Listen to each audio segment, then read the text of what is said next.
जय श्री राधे, जय श्री कृष्णा। आज जो गाथा हम ठाकुर जी को सुनाने जा रहे हैं और आप सबको, वो है बिल्व मंगल जी की।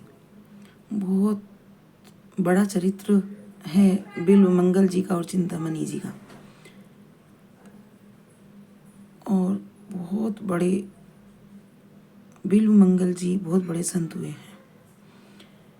उनको एक ब्राह्मण परिवार में उनका जन्म हुआ और ब्राह्मण परिवार में उनका नियम साधन और अच्छे संस्कार उनको दिए गए और आध्यात्मिक रूप से बहुत उनको उनके पिताजी ने संस्कार दिए।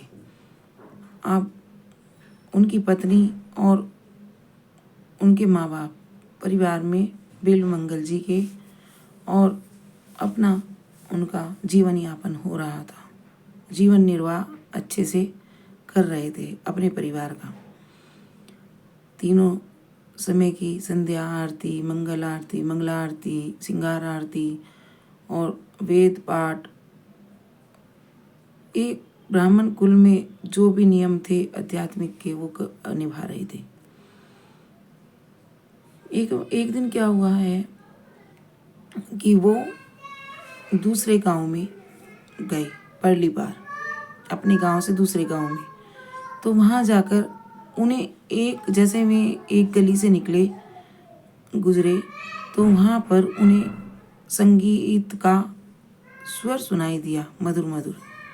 वो रुक गए, उन्हें कुछ संगीत का स्वर अच्छा लगा और उस संगीत के स्वर से उन्होंने जिस मकान से वह संगीत का स्वर आ रहा था उस मकान पर ऐसे ही जा खड़े हुए।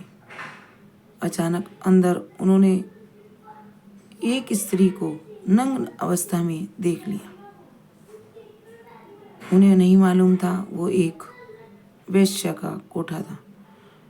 उन्हें देखकर उनका मन कामुक हो गया और वो ऐसे उस कोठे पर गए कि फिर उनका रोज का कार्य हो गया। अपने मन को रोक ना पाते और रोज जाने लगे। अब रोज उसके पास जाते। अब वो कोठा था चिंतामणि का। अब चिंतामणि भी उनसे, खैर एक वेश्या का प्रेम तो नहीं कह सकते कि एक वेश्या को क्यों प्रेम होगा, लेकिन यहाँ पर चिंतामणि को बिल्व मंगल जी से प्रेम हो गया और उन्होंने सब ग्राहकों को मना कर कर सिर्फ उन्हें संगीत सुनाने लगी। और अब बिल्व मंगल जी ने लोकलाज सब त्याग दिए और रोज उनको ये भी आभास नहीं रहा कि वो एक ब्राह्मण कुल में पैदा हुए हैं और उनकी एक पत्नी भी और माँ बाप भी हैं और समाज उन्हें क्या कहेगा। उन्हें कोई भी इस चीज़ की कोई भान नहीं रहा और वे रोज उस कोठे पर जाने लगे। उस कोठे पर जाकर रोज चिंतामणि से अपनी सुख की अनुभूति करने लगे। उनकी पत्नी ने बार बार समझाया, उनको कोई समझ में नहीं आया। उनके पिता ने समझाया, नहीं समझ में आया। माता जी ने समझाया, नहीं। समाज का, कुल का ध्यान कराया, तब भी उनको कुछ समझ में नहीं आया। तो अब इस कष्ट में रहकर पिताजी को रात दिन अपने अपमान महसूस होने लगा।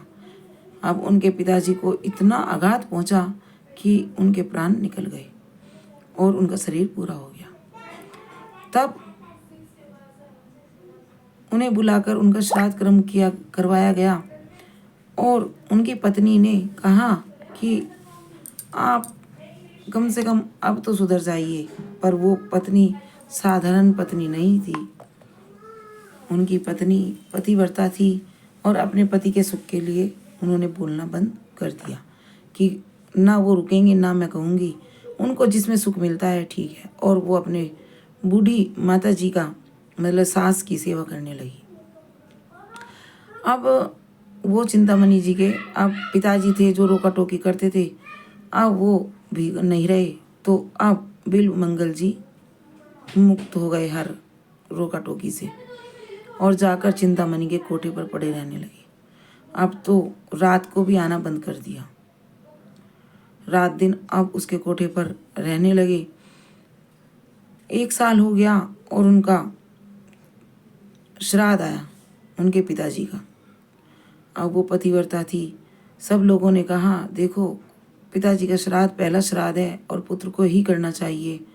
तो उन्होंने कहा कि नहीं, मैं जाऊंगी और उनको लेकर आऊंगी। अब वे चिंतामणि के घर पहुंची कोठे पर और हाथ जोड़कर अपने पति से कहने लगी कि आप चलिए और पिताजी का श्राद्ध है। इतने में चिंतामणि अंदर से आई और उस पतिव्रता स्त्री का दर्शन करने से उसके अंदर के पाप ताप धुलने लगे। और पता नहीं क्या हुआ चिंतामणि को कि उनकी पत्नी के दर्शन करने से उनको पता नहीं अंदर से क्या कुछ खोया खोया सा लगने लगा और मनी मन सोचने लगी ये स्त्री कितनी पतिव्रता है। उन्होंने बिल्वमंगल जी को भेजा और कहा चिंतामणि ने अब देखिए कि बिल्वमंगल का मोह और प्रेम इतना हो गया कि वो किसी की नहीं सुनता था और सुनता था तो सिर्फ चिंतामणि की। अब चिंतामणि ने मन में सोचा मैं पापी हूँ और मैंने अब तक सब उल्टे सीधे कर्म किए हैं और मेरा कोई धर्म नहीं, कोई जो भी होगा, लेकिन मैं इस पतिव्रता स्त्री के कार्य को पूरा जरूर करवाऊंगी। और उन्होंने चिंतामणि जी ने बिल्वमंगल को कहा कि आप अपने पिताजी का श्राद्ध जरूर करके आइए। अब वो चिंतामणि की बात टाल नहीं सकते। बिल्वमंगल जी चले गए और उन्होंने पिताजी का श्राद्ध क्रम किया। अब श्राद्ध क्रम करने के बाद सांझ होते ही उनको चिंतामणि की याद सताने लगी। अब इतनी याद आने लगी, धीरे धीरे रात हो गई। पत्नी ने बहुत कहा आज श्राद्ध क्रम किया है, आज आप वहाँ मत जाइए और आपके आज के दिन तो कम से कम एक गृहस्थ के लिए भी श्राद्ध क्रम वाले दिन आपस में पति पत्नी को कोई भी अछूत कार्य करने के लिए मनाही है, तो आप तो फिर दूसरी स्त्री के पास जा रहे हैं तो कम से कम आज मत जाइए। तो उनको कुछ हाँ कुछ ना करते हुए रात बीत गई। अब अर्ध रात्रि थी और उसे चिंतामणि की इतनी याद सताने लगी कि पूछो मत। उधर बारिश और अंधिया तूफान आने लगा।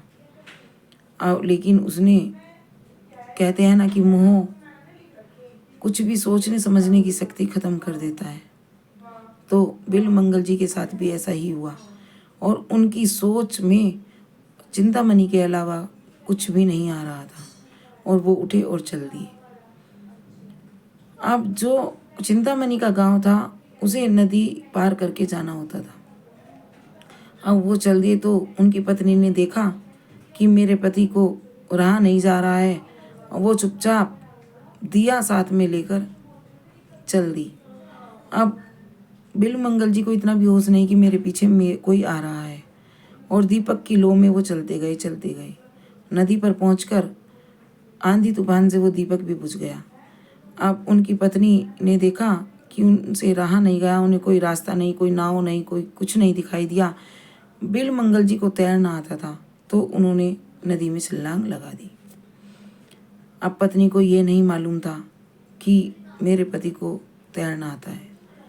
उनकी पत्नी ने भी उनके पीछे पीछे छलांग लगा दी। जब मेरा पति ही नहीं रहेगा तो मेरा रहने का क्या फ़ायदा, और मैं पतिव्रता हूँ और मैं अपने पति के साथ ही अपने प्राण दे दूँगी। उन्होंने अब देखिए पतिव्रता स्त्री का त्याग, वो जीते जी भी उनकी और मरने के बाद भी उनकी रहेगी। ये होती हैं सती, ये होती हैं पतिव्रता स्त्री।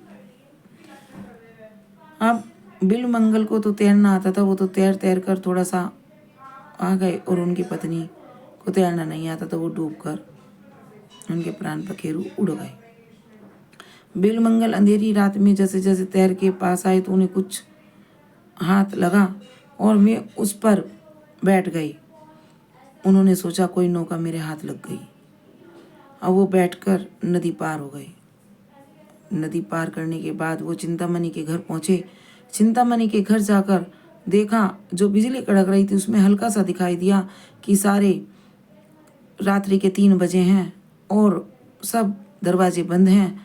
तो उन्होंने जो बाहर उसका छज्जा था उससे देखा कि उस पर कोई रस्सी लटक रही है। तो सोचा चिंतामणि मेरे से मोहब्बत और प्यार करती है ना, तो इसलिए उसने रस्सी बांध के छोड़ी है कि इधर से मैं आ जाऊँ।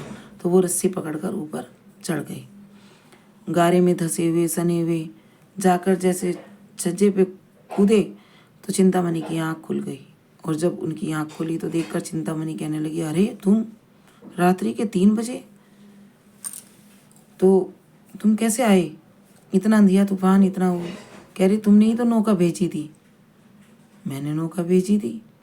हाँ, और तुमने ही तो रस्सी लटकाई थी, मैं आ गया। तुम मुझसे मोहब्बत करती हो ना, तुम मुझसे प्यार करती हो ना। वो व्याकुल हो पड़े और बोलने लगे और रोने लगे। अब चिंतामणि जी कहने लगी, अरे कम से कम कुछ तो शर्म करी होती। आज कम से कम तुम्हारे पिताजी का श्राद्ध था तो आज तो रुके होते। मैंने तो सोचा था तुम आओगे नहीं। अब बिलमंगल जी को बड़ा अजीब लगा कि मैं इतनी मोहब्बत और इतना प्यार करता हूँ और ये मुझको ऐसा बोल रही है। तो उन्होंने कहा कि फिर तुमने नौका क्यों भेजी? कह रही मैंने तो कोई नौका नहीं भेजी। तुमने क्यों रस्सी लटकाई? कि मैंने कोई रस्सी नहीं लटकाई। तो चिंतामणि बिलमंगल का हाथ पकड़कर आई कि दिखाओ मुझे रस्सी और नौका। तो जैसे इस इन्हीं वार्तालाप में और उसमें 4 बज चुके थे और सुबह की हल्की हल्की किरण आ चुकी थी। हल्की हल्की किरण आ चुकी थी। अब रोशनी हल्की हल्की पड़ रही थी। देखा जो रस्सी समझ रहे थे वो एक जहरीला नाग लटका हुआ था। और फिर वो भागकर नदी पर आए तो नदी पर देखा कि वो कोई और नहीं, बिलमंगल जी की पत्नी की लाश थी जिसको वो नौका समझ रहे थे। अब तो चिंतामणि जी का हृदय तार तार हो गया और रुदन करने लगी और पश्चाताप के आंसू पड़ने लगे। बिलमंगल जी को उन्होंने इतना सुनाया कि अगर तुम्हारी पत्नी पतिव्रता स्त्री को तुमने इतना कष्ट दिया और इतना तुमने वो किया, उनके दर्शन मात्र से मेरा हृदय बदल गया। अब मेरा मार्ग ये नहीं है, मैं तुम्हारे साथ नहीं रहूँगी, ना मैं बात करूँगी। मैं अब अपना हृदय ही नहीं जीवन भी परिवर्तन कर दूंगी, क्योंकि मेरे जीवन में अब तक पाप और गंदगी भरी हुई थी। मैं इसे साफ तो नहीं कर सकती, गंदगी को धो तो नहीं सकती, पर प्रायश्चित के आंसू से कुछ गीला तो कर सकती हूँ। शायद मेरे प्रायश्चित के आंसू और मेरे चिंतन से और मेरे जीवन के बदलाव से कुछ मेरे प्रभु उस पतिव्रता स्त्री के जीवन चरित्र से मुझे कुछ देना चाहते हैं। तो क्या पता मेरा मार्ग बदलकर वो मुझ पर कृपा कर दें और मेरी इस गंदगी भरे जीवन से मुझे छुटकारा मिल जाए। हाँ, मैं आज के बाद अब कुछ भी ऐसा कार्य नहीं करूँगी और तुम्हारा मार्ग अलग है, मेरा अलग है। अब देखिए चिंतामणि जी का तो जीवन परिवर्तन हुआ ही है। बिलमंगल दहाड़ी मार मार कर रोने लगे और उन्हें भी अपने आप पर ग्लानि होने लगी और उन्होंने भी अपना मार्ग बदल लिया कि जिस औरत के लिए मैंने सब कुछ त्याग किया वो भी मेरी नहीं रही और जिस औरत ने मेरे लिए त्याग किया वो भी नहीं रही। मैंने 2 स्त्रियों को कष्ट दिया है तो मेरा जीवन बिल्कुल बेकार है और मैंने इतने पाप कर्म किए हैं। उन्होंने कहा, चिंतामणि ने उन्हें उपदेश दिया और चिंतामणि ने उनका हृदय परिवर्तन कर दिया। अब चिंतामणि उनकी कामुकता वाली स्त्री ना होकर एक गुरु के रूप में उनके सामने खड़ी थी। दोनों चल दिए, लेकिन दोनों में ये तय हुआ कि दोनों एक स्थान पर रहकर भजन नहीं करेंगे, क्योंकि दोनों एक म्यान में दो लोग नहीं रह सकते। अगर उसे पाना है, उस प्रभु को पाना है, तो हमें अलग अलग मार्ग पकड़ना होगा। दोनों अलग अलग मार्ग पर चल दिए। अब बिल्वमंगल जी ने भजन किया और चिंतामणि जी ने। अब चिंतामणि जी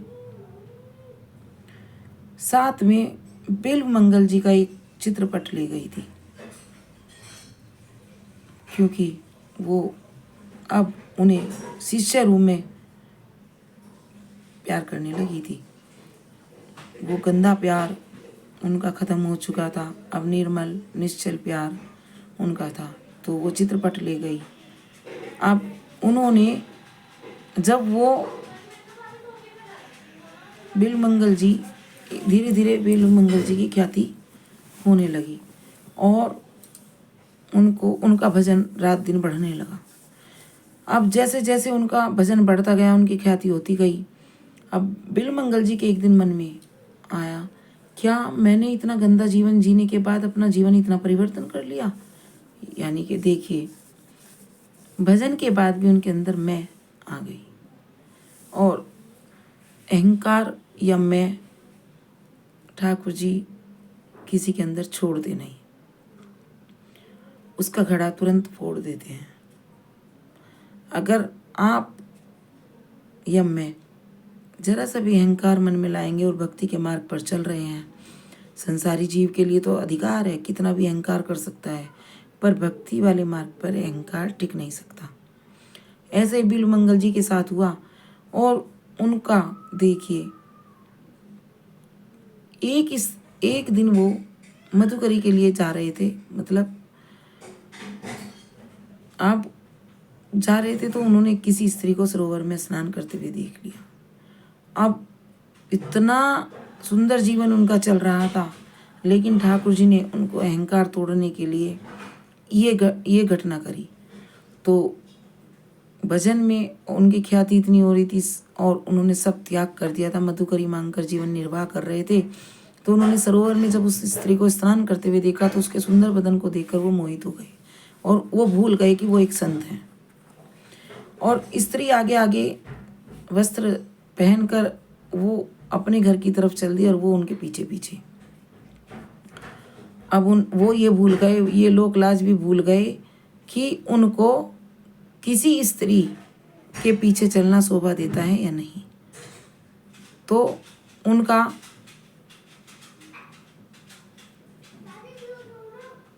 अब वो जैसे उनके घर पहुंचे, तो वो अंदर चली गई और अंदर जाकर अपने पति से देखकर बोली कि पता नहीं एक संत आए हैं और वो मेरे पीछे पीछे घर आ गए। तो संतों का आदर करने वाला था उसका पति। उसने कहा, अरे हमारे दरवाजे पर आज संत आए हैं, तो उनसे पूछो जाकर कि वो क्या चाहते हैं और क्या पाएंगे। तो जब उन्होंने कहा कि आप जाकर पूछिए, तो उसका पति बाहर आया और उसने कहा कि आपकी सेवा में मैं क्या उपस्थित कर सकता हूँ, और चरण स्पर्श किए। कह रहे बिल्वमंगल जी इतना भी भूल गए कि वो उसका पति है, कि अभी एक स्त्री अंदर आई है, बस मैं उसे देखना चाहता हूँ।